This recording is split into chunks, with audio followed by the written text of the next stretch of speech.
Que Dieu vous bénisse. Ce matin, j'aimerais prêcher un message que j'ai déjà prêché. Je l'ai prêché, ça fait quelque temps. Je l'ai prêché encore cette semaine. Et je vais le prêcher encore aujourd'hui. Je vais parler de la rétrogradation. Quand j'ai terminé à prêcher ce message le vendredi, je suis rentré à la maison dans mon cœur de pasteur. J'ai prié le Seigneur. J'ai dit, Seigneur, que ce message revienne encore. Et le Seigneur m'a dit oui, oui, que je le prêche encore aujourd'hui. Au début, quand je prêchais ça, je disais qu'il y avait 10 vérités que je voulais relever au sujet de la rétrogradation spirituelle.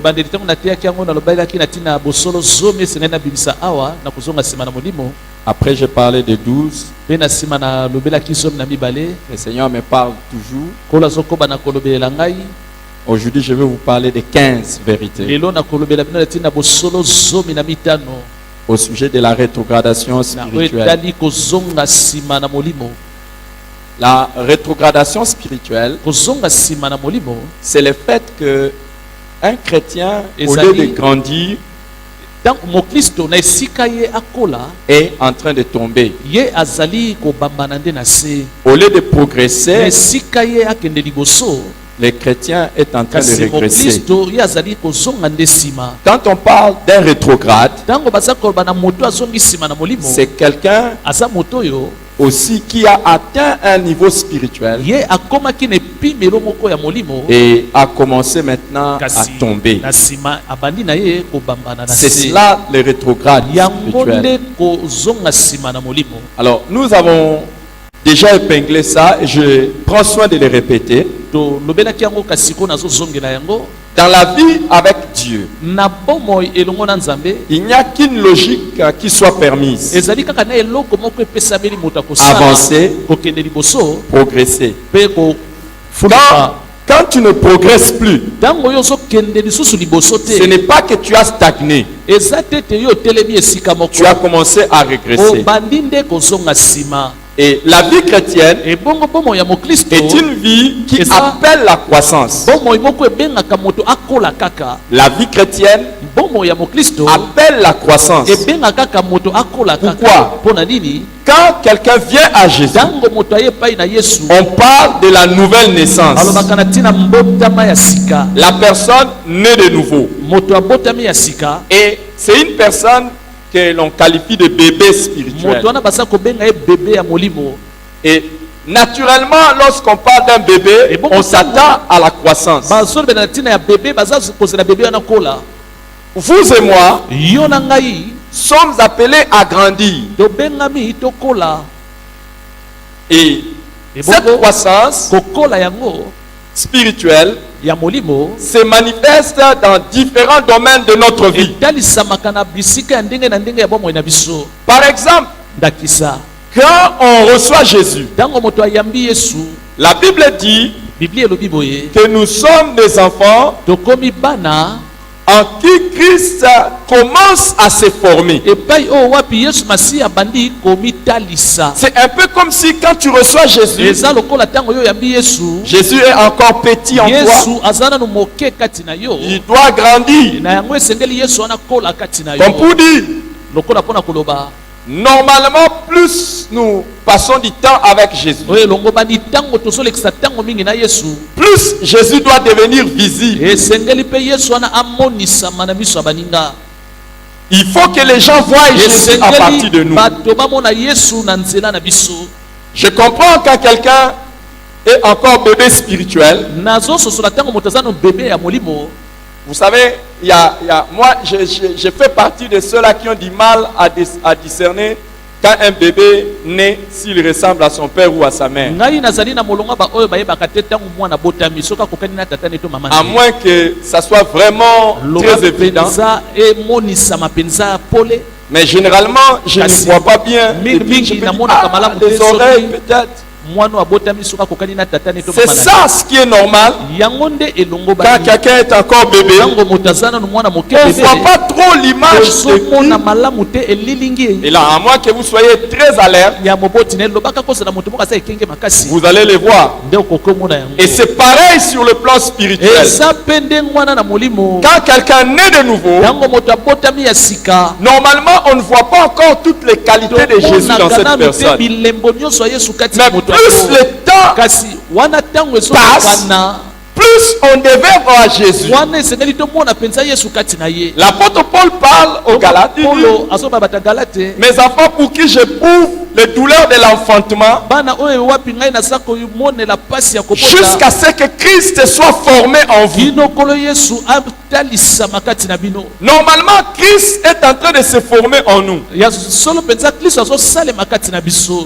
plus nous grandissons, plus les gens voient Jésus. Et si tu as déjà passé un peu de temps avec Jésus, on devrait voir Jésus chez toi. Alors, pose la question à ton voisin. Ça fait combien de temps tu es en Christ? Pose la question. Et reçois la réponse. Demande. Demande à la personne. Est-ce que tu as le visage de Jésus? Le visage de Jésus, nous n'allons pas le voir dans notre physique. Mais nous allons le voir dans notre caractère. Alléluia. Amen. Et un chrétien, c'est celui que l'on... En fait, quand on t'appelle chrétien, c'est-à-dire tu es comme Christ. Alors demande à ton voisin s'il est chrétien.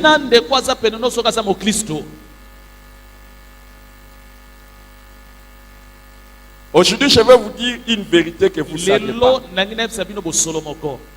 Mon père, c'était un homme extraordinaire. Je ne sais pas pourquoi. Je ne connais pas. J'ai vécu avec mon père. C'était un serviteur de Dieu. C'est un défi pour moi. C'est quelqu'un de qui je ne garde aucun défaut. Si vous me parlez, me demandez, mon père est mort, moi j'avais 18 ans. Quand mon père est mort, je ne peux pas vous dire qu'est-ce que je voyais de mal dans mon père. Quand il s'est fâché, on savait pourquoi il est fâché, il avait raison. Et je ne l'ai jamais entendu dire quelque chose de mauvais. Jamais. Et même quand il pouvait avoir des problèmes avec ma mère, ce qui m'est resté dans mon esprit, c'est qu'il disait toujours, même à ma mère, il lui disait, hey, il faut toujours préparer le ciel. Je ne veux pas avoir de problème avec toi. Je veux aller au ciel. Mais je vais vous dire un des secrets. Ça, je garde ça parce que c'est collé à moi. Vous voyez, quand je me mets debout, mes pieds vont derrière. Ça, j'ai eu de mon père. En fait, quand il se mettait debout, ses pieds allaient derrière. Moi-même, je suis conscient. Et si mes pieds vont comme ça, c'est à cause de mon père.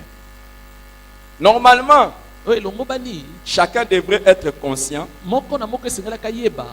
de ce qu'il a de Christ. Ce que tu as de Christ, qu'est-ce que tu as comme caractère de Christ? Dis à ton voisin, ça dans ma vie, je ressemble à Jésus. Dis à la chose. Dis à la personne, qu'est-ce que tu as de Jésus?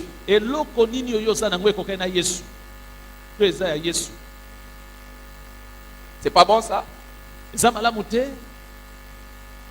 Non, non, non, non. Dis à ton voisin, je suis comme Jésus. Même si on me tape ici,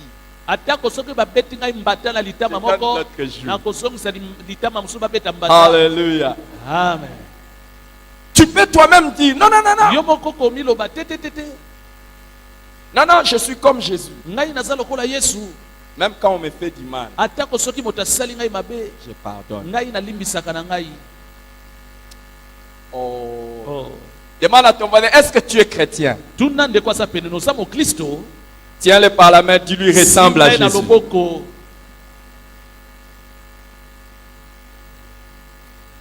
Alors, il y a des gens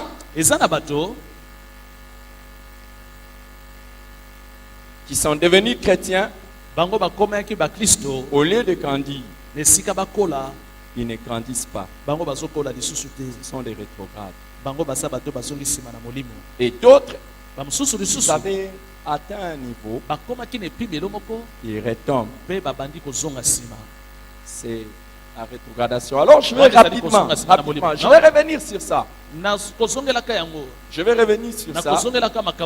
Je vais rapidement vous donner certaines vérités au sujet de cela. Première vérité, il est biblique et pratique de parler de la rétrogradation spirituelle.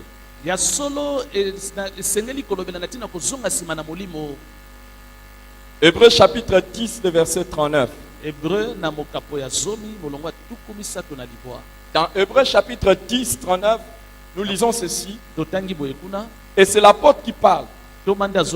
Il parle de lui et de moi. Et je ne sais pas s'il parle aussi de toi.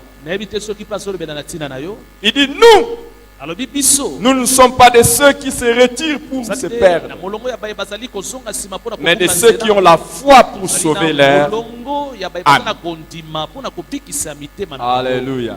Et la version Semeur dit, quant à nous, nous ne sommes pas de ceux qui retournent en arrière pour aller se perdre,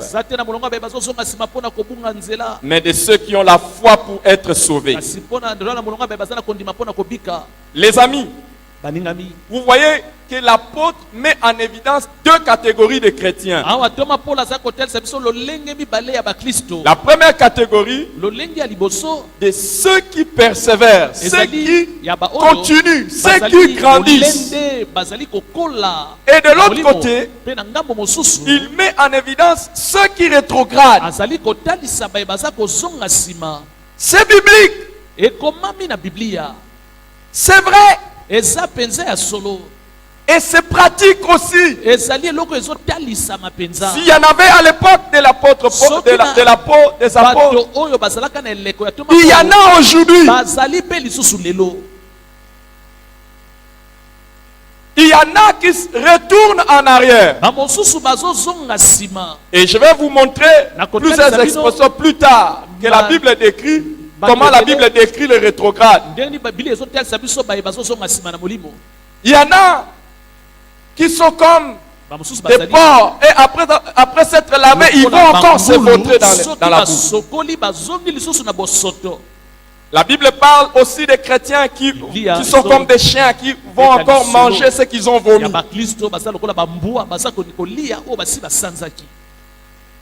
C'est pratique.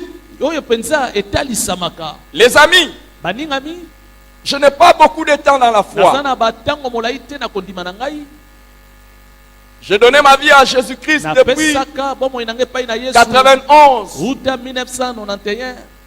Et jusqu'aujourd'hui, je peux vous dire que j'ai vu des chrétiens grandir.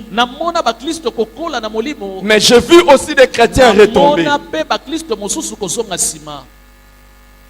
J'ai vu même certains qui servaient Dieu. Quand moi j'étais à l'université, dans des groupes des étudiants, je n'étais pas le berger. Je n'étais pas le numéro 1. Dans notre groupe d'étudiants, nous étions à 3 les responsables. Et moi, j'étais la 3e personne. Mais au jour d'aujourd'hui, je suis le seul qui suis resté dans le ministère. Celui qui était avant, il est dans ses affaires. Et on ne parle même plus du ministère. La deuxième personne, oui, la même chose. Mais c'est eux qui étaient mes responsables. Les amis, c'est non seulement biblique, c'est pratique, c'est courant. Ne pense pas que ceux qui sont aujourd'hui avec nous nécessairement resteront avec nous. Et je prie le Seigneur que toi tu sois de la catégorie des ceux qui persévèrent pour hériter les promesses et pas de ceux qui se retirent. Que Dieu te garde et te bénisse. Les amis, il y a des gens qui prêchaient la parole. Un jour, c'est l'histoire du cousin de ma femme. Un des cousins de ma femme qui était un grand évangéliste. Et il prêchait avec les gens de Campus pour Christ. Et un jour, il avait rétrogradé, il avait complètement abandonné Dieu. Il a même oublié. Il revient à la maison, on met la cassette qui joue une de ses prédications. Et écoutez ce qu'il dit. Ce type prêche bien. Hein?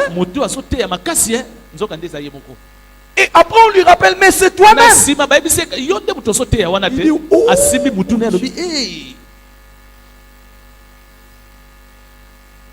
Il y en a qui parlent de leur histoire de la vie chrétienne dans le passé. Il y en a qui sont ici. Ils peuvent vous dire comment ils étaient zélés dans les jeûnes, dans les prières, dans les veillées de prière. Il y en a qui peuvent vous dire qu'ils allaient dans les veillées de prière. Mais aujourd'hui, ce n'est même pas pendant les veillées de prière. Même pendant les cultes de 8h à 10h, ils somnolent.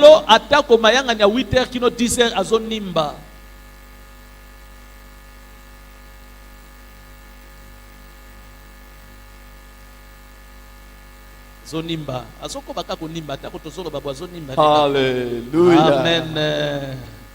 Culte de quelle heure à quelle heure? 8h kino 10h azonimba. Je vais vous poser des questions.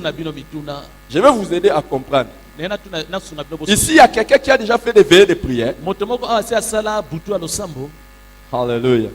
Et ici, il y a quelqu'un qui a déjà fait des veillées de prière. Est-ce qu'il y a quelqu'un qui a déjà fait des veillées de prière? Non, levez bien la main. Tu as déjà fait des veillées de prière.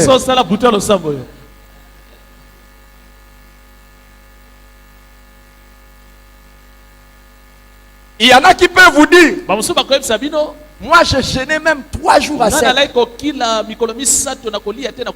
Mais aujourd'hui, incapable de jeûner même jusqu'à midi. Jusqu'à midi, impossible. Et vous savez la raison? Le poids de l'âge. Mais quand nous serons au ciel, Anne se présentera devant Dieu et il dira jusqu'à 84 ans j'ai servi Dieu dans les jeûnes et les prières.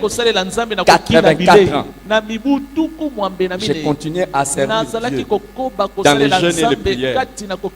Et toi tu diras à 54 ans je n'étais plus capable de jeûner jusqu'à midi. S'il y a des gens qui sont en train de régresser, je voudrais te dire, ne pense pas que ce qui t'arrive arrive à tout le monde. Nous ne sommes pas de ceux qui se retirent pour se perdre. Nous sommes de ceux qui ont la persévérance pour sauver leur âme. Et donne-moi un bon amen si tu en fais partie. Amen. Alléluia. Amen.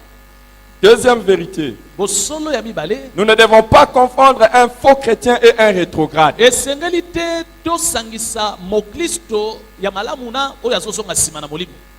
1 Jean chapitre 2, le verset 19. 1 Jean 2, 19. L'apôtre Jean dit ceci. Ils sont sortis du milieu de nous, mais ils n'étaient pas de nôtres. Car s'ils eussent été de nôtres, ils seraient demeurés avec nous. Mais cela est arrivé afin qu'il fût manifesté que tous ne sont pas de nôtres. À un moment donné dans l'église, certains sont sortis, ils ont rétrogradé. Et les gens ont commencé à se poser des questions. Comment? Jean leur dit, ils sont sortis du milieu de nous parce qu'ils n'étaient pas nôtres. S'ils étaient nôtres, ils n'allaient pas sortir. Mais cela est arrivé afin que cela soit manifesté qu'ils n'étaient pas nôtres. Alors les amis, quand vous voyez quelqu'un par exemple un jour au milieu de nous dire j'arrête de boire, j'arrête de fumer, j'arrête les femmes, j'arrête les hommes, j'arrête les mensonges, j'arrête ceci ou cela, et que plus tard vous voyez la même personne retomber dans ces choses, attention de conclure qu'il a rétrogradé. Des fois ce n'est pas la rétrogradation. Des fois cela arrive simplement pour manifester qu'il n'était pas un vrai chrétien.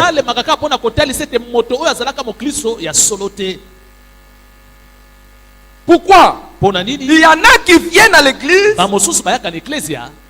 de manière hypocrite. Ils essayent de porter la peau des vrais chrétiens, mais en réalité ils ne sont pas des vrais chrétiens. Alors ils peuvent supporter pendant un temps et réussir, mais à un moment donné ils vont réussir. Quelle est la différence entre un faux chrétien et un rétrograde? Un faux chrétien fait les efforts pour ressembler aux chrétiens. Il essaye de faire les choses qu'on lui demande. Alors qu'un vrai chrétien, il ne vit pas la vie chrétienne par ses efforts. C'est grâce au Saint-Esprit qu'il a reçu qu'il abandonne le mal. Alors, un vrai chrétien, comme 2 Corinthiens 5, 17 nous le dit, c'est une nouvelle créature. Les choses anciennes passent et toutes choses deviennent nouvelles. En fait, un vrai chrétien, il ne peut jamais se sentir à l'aise dans le péché. Mais un faux chrétien, à l'intérieur, il se sent à l'aise. Tout ce qui le préoccupe, c'est comment tromper les autres pour qu'ils croient qu'il est vrai. Donc il fait un effort pour que les gens croient qu'il est vrai. Je vais vous donner un exemple. Un vrai chrétien, s'il tombe dans l'impudicité, il va se sentir mal. Et il va chercher comment je vais le dire. Comment je vais avouer cela pour que je sois pardonné. Mais un faux chrétien, ce qui va le préoccuper, qu'est-ce que je dois faire pour que ça ne soit pas connu?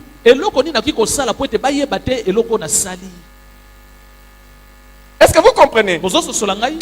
Quand par exemple, un faux chrétien boit, il demande où sont les frères? Mais si c'est un vrai chrétien, quand il boit, l'esprit de Dieu est mal à l'aise.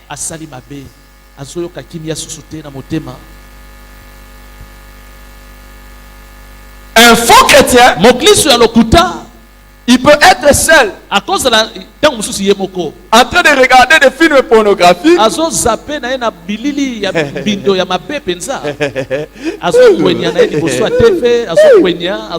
un vrai chrétien, même s'il est en train de le faire, ça lui fait mal. Ce n'est pas sa nature.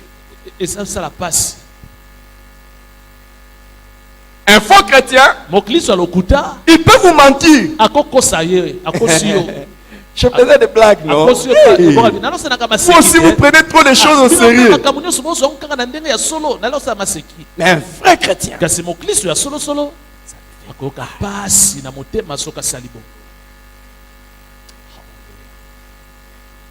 et un faux chrétien, si vous lui demandez, vous le mettez sous discipline. Vous lui dites tu ne vas plus chanter.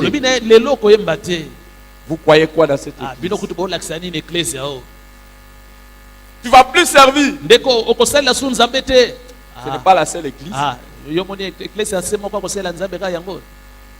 Il est mal, il est mais un vrai chrétien.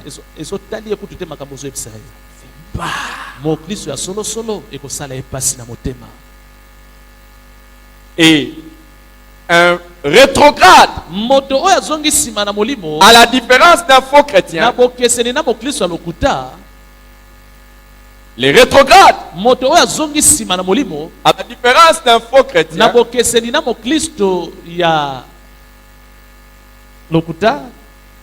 c'est quelqu'un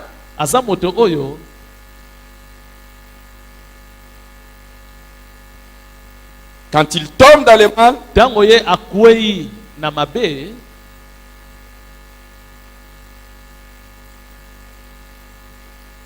il se sent mal à l'aise. Les rétrogrades, à la différence d'un faux chrétien, quand il ne sert pas Dieu, il se sent à l'aise.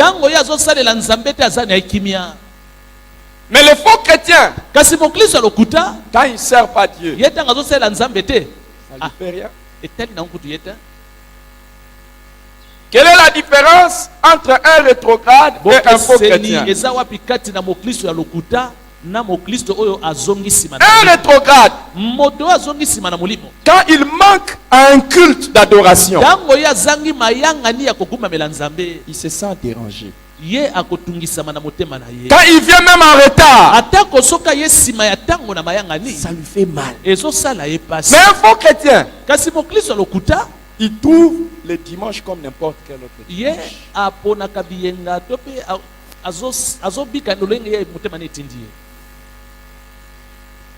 Il y a des gens qui aujourd'hui sont des chrétiens de dimanche. Pose la question à ton voisin ou à ta voisine. Dans la semaine, tu étais venu quel jour prier? Et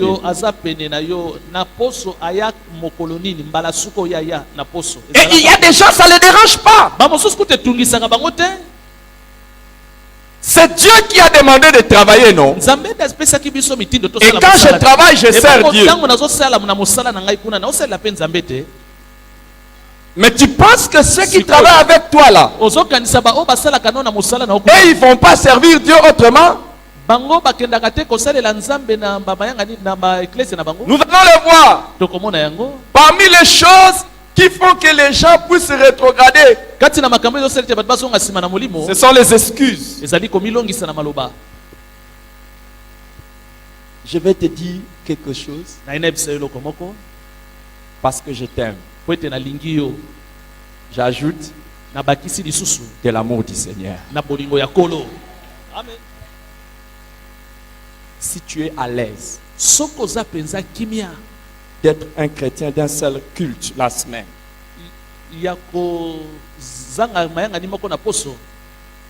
tu n'es pas un chrétien normal. Wow.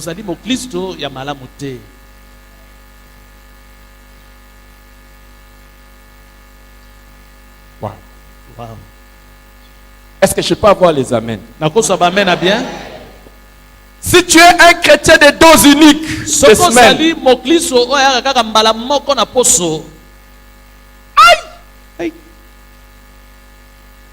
je comprends. Quand tu es encore bébé spirituel. Mais quand tu as grandi, c'est terrible. Nous avons beaucoup de chrétiens rétrogrades dans cette église. C'est pour ça que nous donnons ce médicament. Pour qu'il soit guéri au nom de Jésus. Nous avons beaucoup des ouvriers de nom.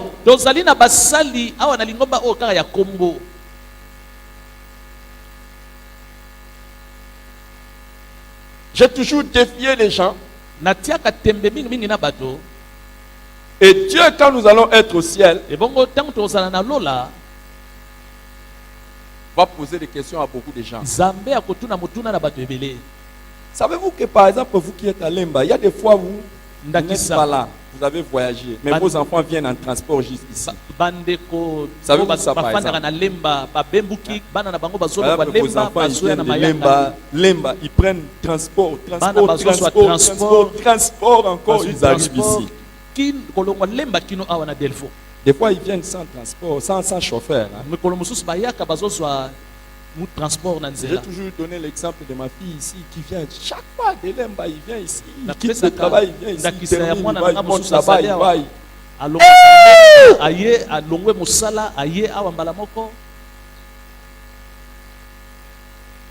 y en a qui quittent là-bas. Sans fil là-bas. Sans fil, quitte là-bas. Transport. Et il y en a qui n'ont pas besoin de transport. Ils ne viennent pas. Et ce sont ces gens-là qui donnent des raisons. Rétrograde. Dans la semaine, j'étais en train de rendre témoignage de moi-même. J'étais étudiant. J'ai fait les sciences économiques. Durant 5 ans, j'ai été à l'université. Ce sont mes meilleures années de vie chrétienne. Étant étudiant, j'avais au minimum 7 heures de prière personnelle. Quand j'ai terminé, 7 mois après notre mariage, j'ai travaillé. Il est témoin. Pendant 40 jours, j'ai jeûné, j'ai prié. Non, je parle de Oscar. Il venait me voir au travail pendant 40 jours. Je partais au travail chaque matin. Mais je jeûnais. Et j'étais un gérant de restaurant. Moi, j'étais le gérant des restaurants. Et parmi les choses que je devais faire, c'est inviter certains clients particuliers et manger avec eux pour les habituer à notre restaurant, les attirer. J'avais droit à un repas le matin, à midi. Mais pendant que je travaillais, j'ai jeûné 40 jours. Alors il n'y a personne qui peut me dire, je travaille, je ne peux pas jeûner. Tu ne peux pas me dire aujourd'hui, tu es comme ça parce que tu es pasteur. Des fois, je préfère le frère Eric que pasteur Eric.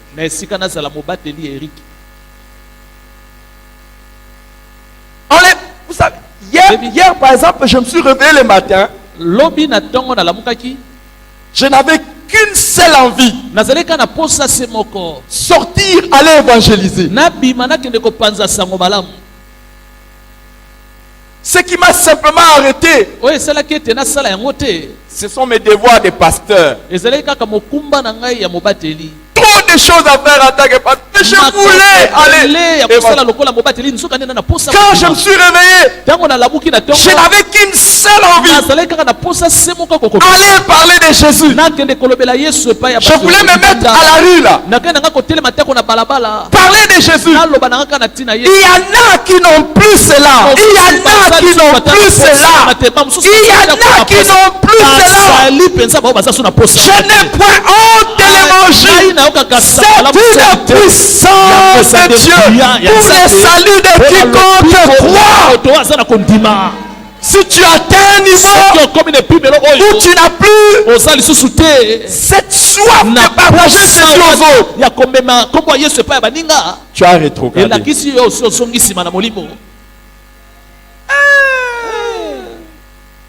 Waouh. Demande à ton voisin, tu es là ou bien tu es là? Et quelle est sa réponse? Je sais. Je connais la réponse. Je connais la réponse. Que Dieu nous aide. Vous pouvez pas dire que vous êtes un vrai chrétien alors que vous vous plaisez dans certains défauts.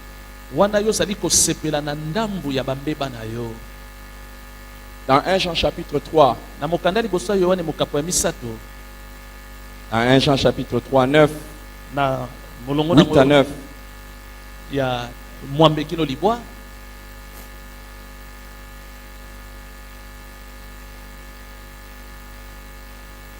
regardez avec moi 1 Jean chapitre 3. Le verset 8 et le verset 9.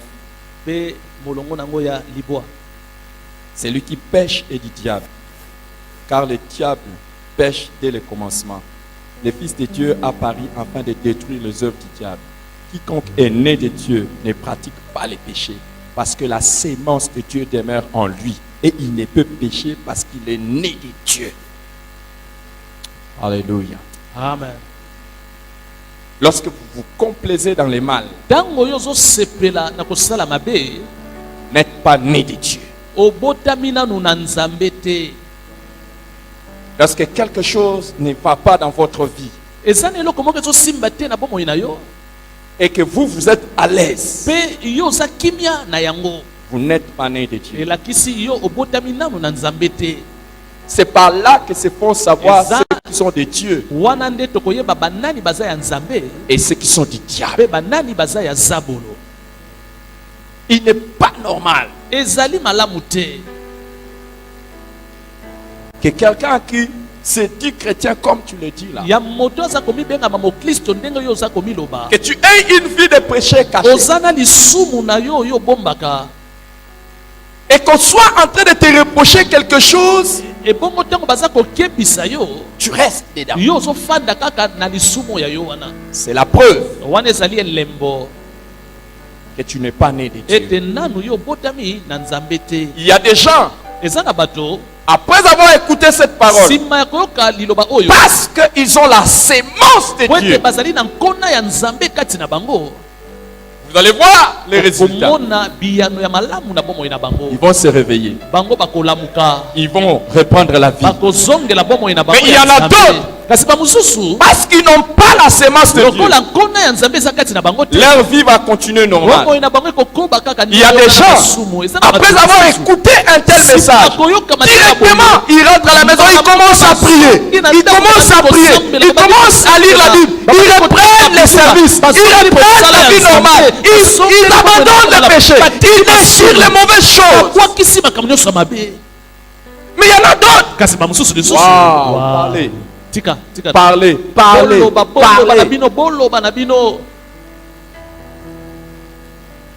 les choses ne changeront pas. Mais je prie que si tu es vrai, ce matin le Seigneur te relève. Que le Seigneur te relève. Que le Seigneur te relève. Que le Seigneur te relève. Inclinons nos têtes dans la prière. Alléluia. Alléluia.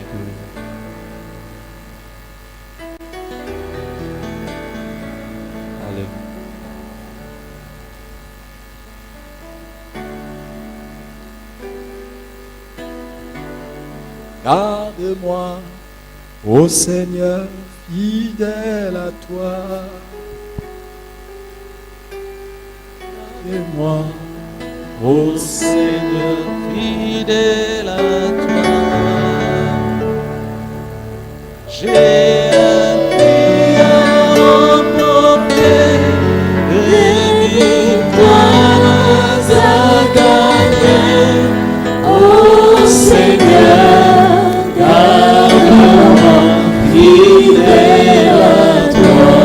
Fidèle à toi, garde-moi, ô Seigneur, fidèle à toi, garde-moi, ô Seigneur, fidèle à toi, j'ai un prix à remporter, des victoires à gagner, ô Seigneur, garde-moi, fidèle à toi. Je voudrais prier une personne qui est là et qui m'a écouté. Il va dire honnêtement, pasteur, je n'ai jamais donné ma vie à Jésus. Je viens à l'église, mais moi-même je sais que je suis loin de Dieu. Je vis encore dans les péchés. Mais aujourd'hui, je vais donner ma vie à Jésus. Qu'il pardonne mes péchés. Il transforme ma vie. Tu es là. Lève-toi là où tu es. Tu veux prendre la décision pour la première fois. Pour la première fois. De donner ta vie à Jésus. Lève-toi là où tu es. Si tu veux rester assis, il n'y a pas de problème. C'est ton problème. S'il y a une seule personne. Merci ma soeur. Est-ce qu'il y a une autre personne? Venez ici s'il vous plaît. Venez ici, je vais prier pour vous et avec vous. Venez ici. Vous qui êtes là-bas aussi au balcon, venez ici. Vous dites aujourd'hui c'est mon jour du salut. Je vais changer de vie. Est-ce qu'il y a une autre personne? Viens mon frère. Viens. Est-ce qu'il y a une autre personne? Je n'ai jamais donné ma vie à Jésus.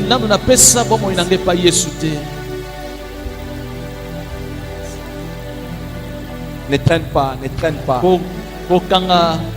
Ne traîne pas. Tu peux mentir aux hommes, mais tu ne pourras jamais mentir à Dieu. Aujourd'hui, après avoir écouté ce message, je viens à Jésus. Olo Yesu kamata.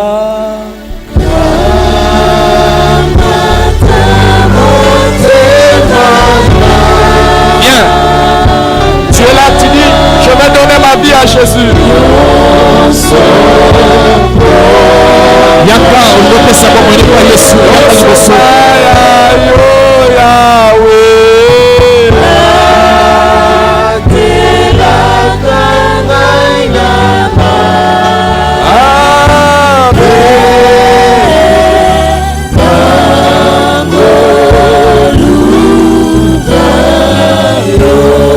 Tu es là, tu dis, Seigneur, je ne veux plus fermer mon cœur. Je vais changer de vie. Aujourd'hui. Lelo. Pas demain. Lobite. Mais aujourd'hui. Kaka lelo. Et là où tu es, ton cœur bat. Et le Seigneur te dit, viens à moi.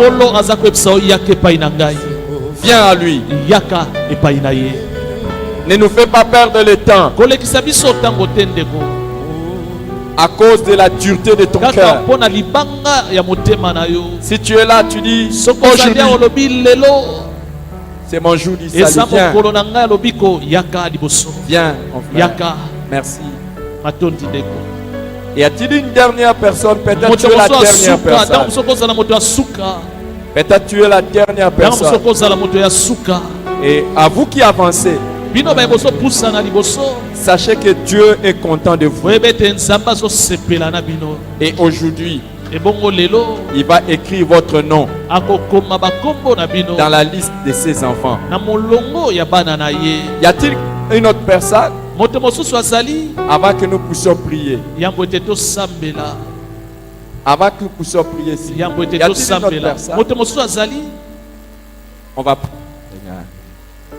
Si tu es là, tu as encore quelques secondes pour venir rejoindre le groupe. Viens, viens, viens.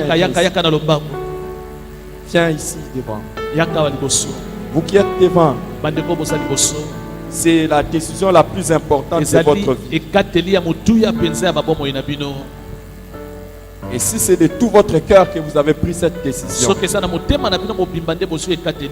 aujourd'hui votre vie va changer totalement. Et Dieu va vous changer totalement. Répétez cette prière après moi. Je vous aide juste, mais que ce soit votre propre prière. Dites après moi. Seigneur Jésus. Seigneur Jésus. J'ai entendu ta voix. Je viens à toi. Répétez ça, je viens à toi. Pardonne mes péchés. Pardonne mes péchés. Et entre dans mon cœur. Entre dans mon cœur. Change ma vie. Aujourd'hui, je me donne à toi. Je me donne à toi. Toute ma vie. Et pour toujours. Seigneur Jésus.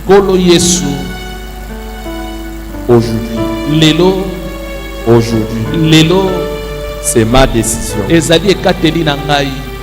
de te servir toute ma vie. Toute ma vie. C'est au nom de Jésus. Et je prie. Écoutez les frères, maintenant écoutez-moi. Cette décision que vous avez prise est importante. Nous voulons vous aider pour que vous ne puissiez pas retourner en arrière. Écoutez, regardez-moi. Regardez-moi. Nous allons vous aider à ne pas aller vers là, sortez par là s'il vous plaît. Nous allons prendre contact avec chacun de vous. Et nous allons parler avec vous. Et nous allons avoir vos coordonnées pour commencer à vous aider. Allez-y là-bas. Suivez les frères là-bas. Est-ce qu'on peut acclamer le Seigneur?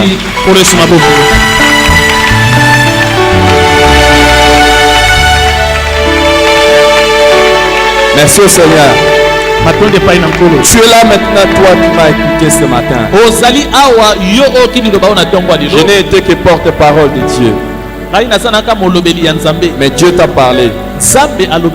Et il t'a dit, tu es en train de rétrograder. Reviens à moi. Si tu as entendu cet appel de Dieu, n'endurcis pas ton cœur. Là où tu es, tu vas te mettre debout. Mets-toi debout là où tu es. Si tu as entendu cet appel, si tu as honte, c'est pas que reste dans ta chaise. Mais si tu as entendu cette voix et tu dis, Seigneur, il y a quelque chose qui ne va pas dans ma vie. Je veux le réparer. Lève-toi là où tu es et commence à prier. Parce que tu es un chrétien. Tu es un chrétien. Commence à prier. Commence à prier toi-même. Commence à prier toi-même.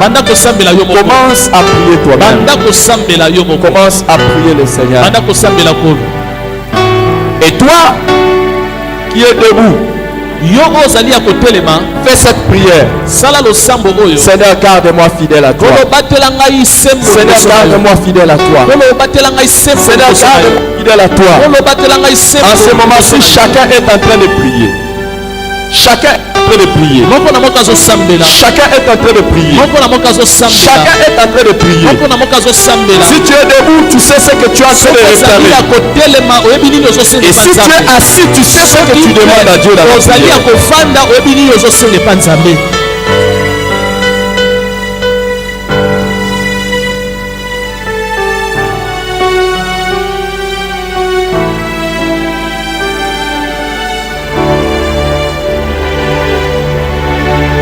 Garde-moi, ô Seigneur, fidèle à toi. Garde-moi, ô Seigneur, fidèle à toi.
J'ai appris à toi, Seigneur. Et écoute la prière de tes enfants qui se répandent devant toi. Au nom de Jésus. Reprends ta place. Amen.